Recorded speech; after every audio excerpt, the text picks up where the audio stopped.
పవన్ కళ్యాణ్ సారువాడు బిజీగా ఉన్నాడు సినిమాల షూటింగులతో. కాసేపు మనం కూడా సినిమాల గురించి మాట్లాడదాం.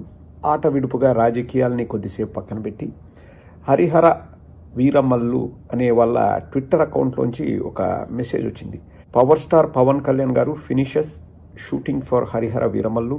The shoot wraps with a bang and what's coming next will set screens on fire. అంటే తెరకు నిప్పు పెడతాయంట, అంతగా ఉంటుందంట.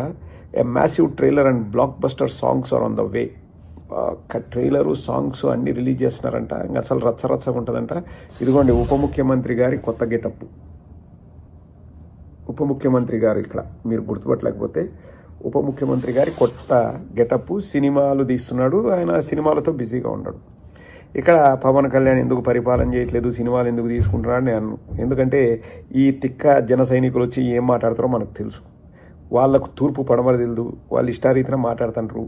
ఇంకా దాని గురించి కాదు ప్రశ్న. పవన్ కళ్యాణ్ ఊరేగని తైతక్కలాడని, ఎందుకంటే ఇప్పుడు అధికారంలో ఉన్నాడు కాబట్టి ఆయన ఏం చేసినా కానీ ఇంకొక 4 ఏళ్ళు ఎవరు అడగరనే ధైర్యం వాళ్ళకు ఉంది. సో పరిపాలనను గాలికి వదిలేసి ఆయన ఏమన్నా చేసుకొని. ఇక్కడ ఇంకొక వార్త కూడా చూశాను, అదే very interesting. 100% tax Trump's blow to Indian films. For US distributors, this makes the current model financially disastrous. He said immediate will this affect next Thursday release in US. So, విదేశాలలో నిర్మించిన చిత్రాలపై 100% ట్యాక్స్ వేశారు Trump గారు. So దానివల్ల ఏమవుతుందంటే ఇప్పుడు 100% tariff on all foreign films entering the US. అంటే ఇప్పుడు suppose 1 మిలియన్కి ఏదైనా ఇండియన్ సినిమాని, తెలుగు సినిమాని కొనుగోలు చేశారు అనుకోండి అక్కడ డిస్ట్రిబ్యూటర్లు, వాళ్ళు మళ్ళీ 1 మిలియన్ ట్యాక్స్ కట్టాలి. ఇంకా వీళ్ళ దగ్గర 1 మిలియన్ కొని, అంటే 1 మిలియన్ అంటే ఇప్పుడు 8 కోట్లేమో, మళ్ళీ 8 కోట్లు ట్యాక్స్ కట్టి ఇంకా వాళ్ళకి ఏం మిగులుతుంది? చిప్ప మిగులుతుందా? చేతిలో చిప్ప మిగులుతుంది. సో ఇప్పుడు నా ప్రశ్న ఏంటంటే, ఇంతకుముందు జగన్మోహన్ రెడ్డి గారు సినిమాలను బ్రతికించడానికి 25 రూపాయలకు 30 రూపాయలకు మనం BCD అదేదో సెంటర్లు ఉంటాయి కదండి, అక్కడ మనము అంతకంటే ఎక్కువ రేట్లు పెట్టకూడదు, సినిమాలు థియేటర్లకు వెళ్ళడం మానేస్తున్నారు అంటే కారు మీద కవాతు చేసి ఎగురుకుంటా గెంతుకుంటా దూకుతా పొర్లు దండాలు పెడతా మెడలు రుద్దుతా వంగుతా ఇంకా రెచ్చిపోతూ అసలు నా సినిమా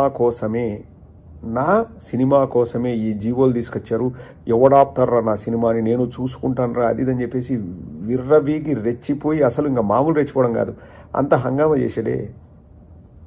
ఇప్పుడు డొనాల్డ్ ట్రంప్ మీద కూడా అట్నే కుడతాడా? ఎందుకంటే యాదృచ్ఛికంగా హరిహర చిట్టిమల్లు సినిమా షూటింగ్ అయిపోగానే డొనాల్డ్ ట్రంప్ గారు 100% మీరు ట్యాక్సులు కట్టాల్సిందే అని చెప్పేసి కొత్త చట్టాన్ని తీసుకొచ్చాడు. ఇంక ఇప్పుడు పవన్ కళ్యాణ్ మొరుగు, అసలే నువ్వు అంతర్జాతీయంగా పాపులర్ అవుతున్నావు, ఇప్పుడు మీ పెంపుడు తండ్రి అంతర్జాతీయ విజనరీ కదా, మీ ఇద్దరి కాంబినేషన్ చూసి ట్రంప్ కూడా కుళ్ళుకున్నాడేమో. ఇప్పుడు నీ సినిమా వస్తుంది కదా, ఎట్లయినా కానీ ఇప్పుడు ఎట్లా లేదన్నా అండి, ఫస్ట్ 1 డేనా 1.5 డేలోనో 1000 కోట్లు కొట్టేస్తుంది పవన్ కళ్యాణ్ సినిమా. ఎందుకంటే ఆయన ఇండియాలో నెంబర్ 1, ఎప్పటి నుంచో నెంబర్ 1, ఆయన టాప్ మోస్ట్ యాక్టరు. ఆయన సినిమాలు ఈజీగా 1000 కోట్లు 1.5 రోజుల్లో కొల్లగొడతాయి. సో కొల్లగొట్టినప్పుడు అమెరికాలో కూడా నాకు తెలిసి ఫస్ట్ డేనే 200 కోట్లు 300 కోట్లు కొల్లగొడుతుంది. అలా కొల్లగొట్టినప్పుడు ట్రంప్ కూడా ఆశ పుట్టిందేమో, ఒక 200 కోట్లు మా ప్రభుత్వానికి కూడా వస్తాయి కదా పవన్ కళ్యాణ్ వల్ల అని చెప్పేసి చేసాడేమో. మరి పవన్ కళ్యాణ్ నీకు నా సూటి ప్రశ్న, ఎప్పుడు ట్రంప్ దగ్గరికి వెళ్ళి కారు మీద కవాతు చేస్తావు, కుక్కల వ్యానికి మురుగుతావు, నా సినిమా షూటింగ్ అయిపోయినప్పుడే ఇట్లా టారిఫ్ పెంచాడు, నా సినిమాని ఆపాలని చూస్తున్నాడు డొనాల్డ్ ట్రంప్, తేల్చుకుందాం రా ట్రంప్, నా చేతిలో ఉంది పంపు, ఇంకా ఏదన్నా అట్లా రైమింగ్ వచ్చేలాగా త్రివిక్రమ్తో రాయించుకొని ట్రంప్ మీద గొడవ పెట్టుకోవచ్చు కదా. అంత ఈజీ కాదులేండి. ఇప్పుడు తెలుగు సినిమాలకు ఈరోజు అమెరికాలో 100% ట్యాక్స్ కట్టమంటే పెద్ద బొక్క తెలుగు సినిమాలకి, మామూలు బొక్క కాదు, మసాలా బొక్క. కిరాణా కొట్టు నాని ఎక్కడ, ఇప్పుడు వచ్చేసి మొరగచ్చు కదా. అంటే హైదరాబాద్లో కూర్చొని జగన్మోహన్ రెడ్డి గారి పైన మొరగడం చాలా సులభం. ఎందుకంటే ఇక్కడ ఈక్వేషన్లు చాలా ఉంటాయి, గజ్జి ఈక్వేషన్లు ఉంటాయి, ఫేవరెటిజం ఉంటుంది, మనం బరంపురం అనేది ఉంటుంది, నీది నాది తెనాలి బ్యాచ్ అని ఉంటుంది. ట్రంప్ మీద పడి ఏడవచ్చు కదా. ట్రంప్ ఒకటే అంటాడు, ఆల్ హోల్స్ మూసుకొని మీ సినిమాల్ని మీ దేశంలో ఆడించుకోండి, మా దేశానికి రావద్దు మీరని అన్నీ మూసుకొని మీయావ్ అని చడి చప్పుడు కాకోకుండా ఒక మూలన పడి ఉండాల్సింది. కిరాణా కొట్టు అయినా లేకపోతే పవర్ స్టార్ అయినా ఇంకొక స్టార్ అయినా. అదే ఆంధ్రప్రదేశ్లో సినిమాలకు మంచి చేద్దాం, సినిమాల్ని బతికిద్దామని చెప్పేసి జగన్మోహన్ రెడ్డి గారు ఏదైనా ఆలోచన చేస్తే ఇట్లా. ఒక్క విషయం అయితే నేను ఎప్పుడు జగన్మోహన్ రెడ్డి గారిని ఏది అడగను కానీ ఈ విషయం అయితే అడుగుతున్నా, అన్న సినిమా వాళ్ళనుగా పట్టించుకోవద్దు. వీలైతే సినిమాకు మనం మంచి చేద్దాం, ఎందుకంటే సినిమాకు కులం లేదు, సినిమాకు మతం లేదు. కానీ సినిమా వాళ్ళకి అన్ని గజ్జీలు ఉన్నాయి, ఇంకా ఈ మామూలు గజ్జి కాదు. 99% అండి నేను బాండ్ పేపర్ మీద రాయిస్తాను. కొన్ని వర్గాల వాళ్ళ హీరోలనే వాళ్ళు ఫేవరెట్ హీరో అని చెప్పుకుంటారు. ఇంకొక వర్గం హీరోనే మా ఫేవరెట్ హీరో అని చెప్తారు. మీరు చూడండి, మాకేందంటే మాకు రాయలసీమలో ఎక్కువ మంది హీరోలు లేరు కాబట్టి రాయలసీమలో అంత ఉండదు.